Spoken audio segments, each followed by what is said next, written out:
If you've accidentally deleted a Miro board and you'd like to recover it, I've got a sneaky way to go ahead and do it on the free plan. So let's dive in.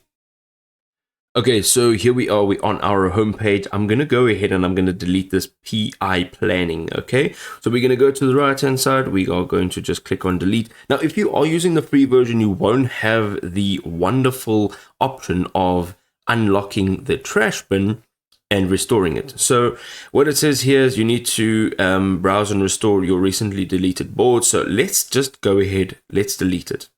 What we need to do now, let's open a new tab and let's go to these three dots. We're going to go to history. We're going to look for history here. And here we're going to look for the PI planning. This is going to be the board that we just deleted. Let me show you what happens here though. It's telling me that it's been deleted and it's asking me if I'd like to restore the board.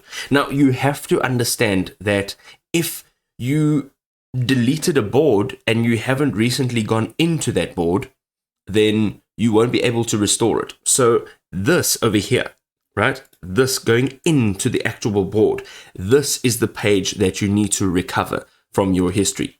So if you have maybe gone into your board, a couple months ago, you need to go and look for it.